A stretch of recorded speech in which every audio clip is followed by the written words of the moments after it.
Okay, guys, so we've just been calculating the Hamiltonian. I just want to correct a typo that I noticed. So take a look at this very colorful expression for the Hamiltonian. We've got terms underlined in blue, green, and yellow. You can see there's a half. So there's a factor of 1/2 up front of the, so let me get the pen. We've got a factor of 1/2 up front here. Yeah, I've just circled that. Then we've got another 1/2 inside the bracket, which I've just circled. Now, I cancelled the 2 omega k squared in the measure. So let's maybe try that. I don't know what that is. Oh, I see. Let's pick that. So there was the 2 omega k squared, and this one sitting in the measure, I cancelled against the 2 omega k squared that came from this bracket. But that left me with a 1/2 and a 1/2. So in fact, I should have 1/2 squared in this expression, and I should have 1/2 squared in that expression. So please just make those corrections. This is now the final formula for the Hamiltonian that we have in this red box at the bottom. Now that we've got this formula for the Hamiltonian, I would like to ask a physical question. And the question I'd like to ask is, what is the energy of the vacuum? Again, to calculate the energy of the vacuum, well, that's pretty straightforward. I just calculate vacuum, H vacuum. This is give me the expectation value of the Hamiltonian in the vacuum. So let's just write out what that is using this nice formula that we have for the Hamiltonian. So the 1/2 squared gives me a 1/4. I've got an integral. I've got a d3k over 2 pi cubed. Then we've got the vacuum. We've got an alpha dagger of k1. Oh, let me open a bracket. We've got an alpha of k1 plus an alpha of k1, an alpha dagger of k1. And there's the vacuum. Good. So let's evaluate this. We should be able to get a number. The energy of the vacuum is going to be a number.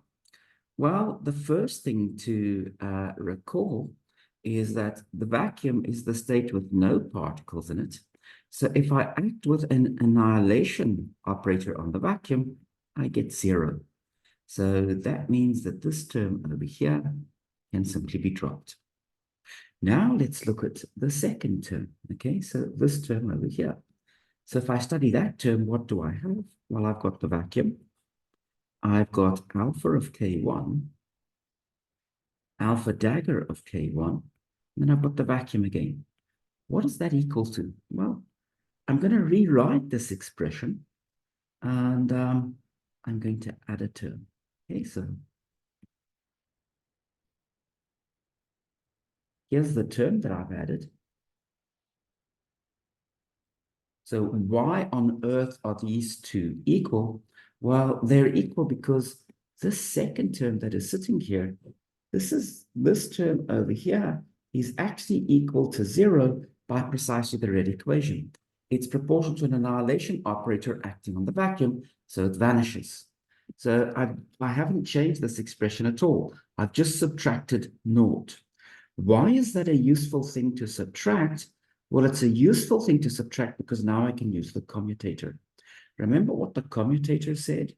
It said alpha of k, comma, alpha dagger of p was equal to 2 pi cubed 2 omega k, and then we had a delta function of k minus p.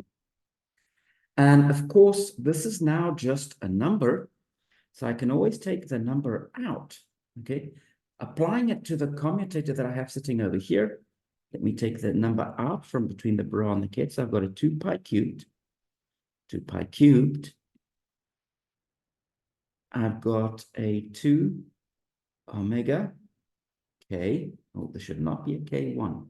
Sorry, guys. Let me just, that was another typo that I didn't even notice.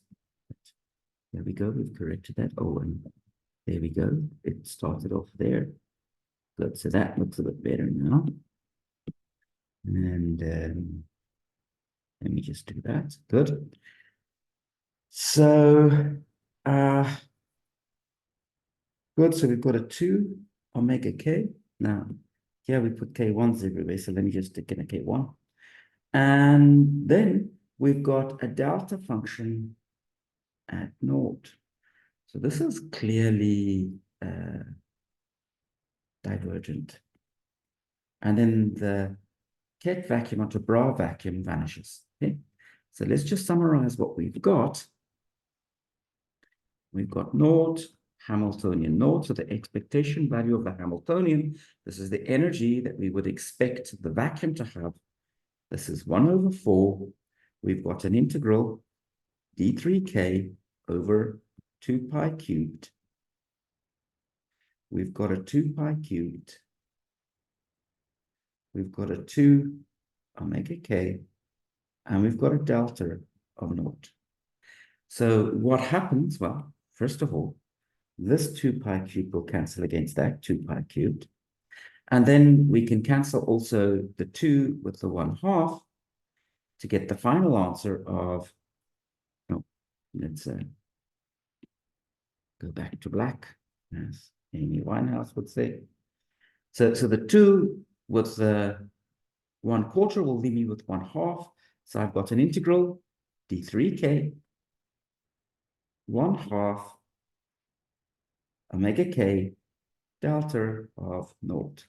Well, this is clearly divergent. So it's divergent. And it's divergent because of that delta of naught. So let's cure the delta of naught. So what I want to remind you is we could also work in a box. So if we were in a box, remember we did this before, our momenta become discrete. So momenta become discrete. And then the thing that was important is that the commutation relation became, we had an alpha k, comma, alpha dagger of p was equal to 2 pi cubed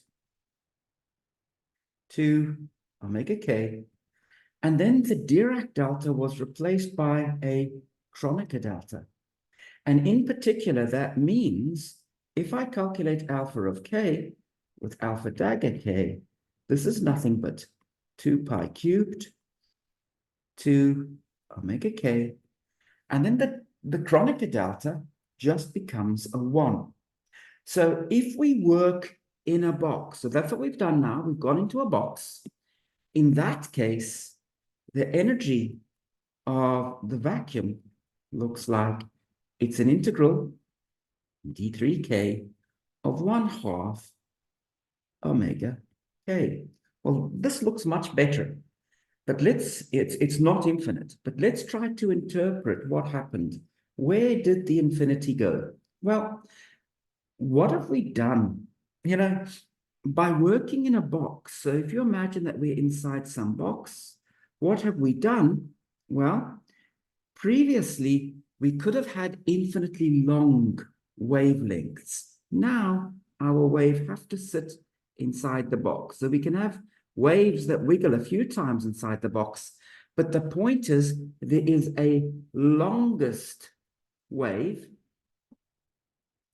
And if we call the length of the sides of the box to be L, well, the longest wave will just fit half a wavelength into the box. So its wavelength would have been 2L. And that's the biggest possible wave that we can have. So by working in a box, so in a box, we dropped something. We dropped waves whose wavelength was bigger than 2L. Well, what does that mean to drop waves of a very long wavelength? Well, remember de Broglie's relation. De Broglie told us that P is equal to H over lambda. By dropping very big lambda, so drop big lambda means you drop small momentum. So actually, we've dropped the zero momentum modes. So we've dropped low momentum. Big wavelengths, this is lower than the visible range. So we would call this infrared. And the divergence that we keep, divergence that we get if we keep these very small momenta, equivalently very big wavelengths, is called an infrared or IR. Infrared or IR divergence. Okay? This is not such a big deal, the infrared divergences. I think they're nice and physical. They shouldn't worry you. You know, if you're in an infinitely big universe and you tell me what's the energy of the vacuum, well, I do expect it to be infinite because the universe is infinitely big. So not too surprising whatsoever that we get a divergence in an infinite universe. And we've just shown that by cutting the universe off by sticking it inside a box of some finite length L, that divergence goes away. So that's very good. But we've got a second divergence. Why is that? Well, if we think about this integral d3 1/2 omega k, and it's better, you know, it's better to write it like this. Here's a much better way to write it. Because we are now dealing with discrete modes, we should have a sum over k, and we should have 1/2 omega k. What is this? Well, you know that the ground state energy of an oscillator is 1/2 h bar omega. We've set h bar to 1, so the ground state of an oscillator would be 1/2 omega. This is the ground state of all of the oscillators that make up our quantum field. We said our quantum field was an assembly of oscillators, one for each momentum. Well, this is just the ground state energy of each of those oscillators added up. And it's infinite because we've got an infinite number of oscillators. So this is an infinity. Now, where's this infinity coming from? So this is divergent again. It's divergent. And it's divergent because as big as momentum is, there's always bigger momentum. Remember, by de Broglie, very big momenta correspond to very tiny wavelengths. And you can put extremely small wavelengths into our box, no problem. So this divergence comes from so it's divergent from very large momenta. Let me put k so that I'm really talking about a number. So for very large mod k, this is we get our divergence from. Very big momenta correspond to very small wavelengths. Ultraviolet is a smaller wavelength than visible light. So we usually refer to this as a UV or ultraviolet divergence. You know, ultraviolet divergences are a problem. If I was in my lab, which is like a finite box, and I was doing some measurement, this calculation that we've just done predicts that the answer that I would get is infinity, and that's not physical. So the ultraviolet divergences, we're going to have to figure out how to fix, and maybe fix is the wrong word, maybe we would say interpret these divergences. So you've seen your simplest possible divergence appearing in the energy of the vacuum. We've introduced the language of an infrared divergence and an ultraviolet divergence. They are very, very different. Infrared divergences happen for very small momenta. Ultraviolet divergences happen for very large momenta. The infrared divergence that we've seen here is completely inconsequential. It's absolutely physical. An infinite universe will have an infinite energy associated with its vacuum, and there's no big shock there. But the ultraviolet divergence is a problem because it's telling us in a box, no matter how small, you would have an infinite amount of energy. Well, that's not very physical. And a big part of the course is going to be to detect other cases where ultraviolet divergences come from and to actually fix these ultraviolet divergences. And the main answer of this calculation is what's in this red box sitting over here, and that's the energy of the vacuum. Very easy to interpret. It's just the ground state energy, so those little 0-point oscillations of each of the oscillators that make up our quantum field.